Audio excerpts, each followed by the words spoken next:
प्रजासत्ताक दिन म्हणजे काय हे मी तुम्हाला सोप्या भाषेत समजून सांगण्याचा प्रयत्न करतो. मित्रहो, 15 ऑगस्ट 1947 रोजी आपला भारत देश इंग्रजांच्या गुलामगिरीतून मुक्त झाला.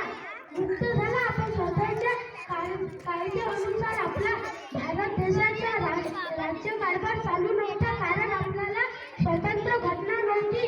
आणि स्वतंत्र घटना चालू करण्याचे काम डॉक्टर राजेंद्र प्रसाद यांच्या समितीमध्ये, ज्या समितीमध्ये डॉक्टर बाबासाहेब आंबेडकर यांचा सिंहाचा वाटा होता, त्या समितीने 2 वर्ष 11 महिने 18 दिवस अथक परिश्रम करून घटना लिहिली.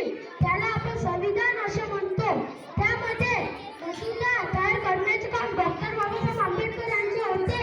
ते मसुदा समितीचे अध्यक्ष होते आणि या घटनेचा पूर्ण अभ्यास करण्याची जबाबदारी त्यांची होती. आणि घटना पूर्ण झाली तो दिवस होता 26 नोव्हेंबर 1949 आणि 26 जानेवारी 1950 पासून आपला भारत देश स्वतःच्या घटनेनुसार चालायला लागला.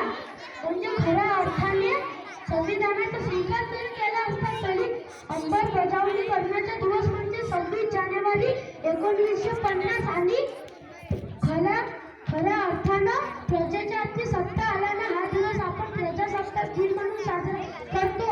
पण प्रजेच्या हाती सत्ता म्हणजे काय?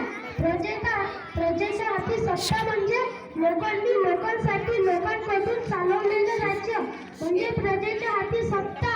आणि 26 जानेवारी 1950 पासून हा तिरंगा मोठा अभिमानाने फडकवला जातो. पण का हो, आज आपण या कॉन्व्हेंटमध्ये आलो, झेंडा फडकवला, राष्ट्रगीत म्हटलं आणि झेंड्याला सलाम ठोकली म्हणजे झालं काय प्रजासत्ताक दिन? नाही. या भारत मातेच्या कुशीचे क्रांतिकारक महात्मे आणि महापुरुषांनी आपलं रक्त सांडवलं. त्यांच्या बलिदानाची आठवण करून त्यातून प्रेरणा घेऊन आपल्याला उद्या हे कार्य, भारत मातेचं रक्षण करण्याचं कार्य उद्या आपल्यावर येणार आहे. तुकडोजी महाराजांच्या शब्दात आजचे शान बालक उद्याचे थोर कार्यकर्ते होतील. देशाचा पाम फेडतील ना उत्तम गुणांनी. मित्र हो, इंग्रज भारतात आले, 150 वर्ष लागले त्याला भारताबाहेर काढायले. राम वनवासात गेले, 14 वर्षानंतर अयोध्यात आले. पण खऱ्या अर्थानं त्याची व्यवस्था अयोध्यात करण्यासाठी 500 वर्ष लागले. विचार करायची गरज आहे की आता पुढे काय? तर पुढे आपल्याला महात्मा गांधीच्या स्वप्नातील रामराज्य आणायचं आहे. आणि अशा राष्ट्रीय पुस्तकातून या भारतीयांना प्रेरणा मिळते. तुकडोजी महाराजांच्या आणि हा तिरंगा मधील भगवा रंग पाहून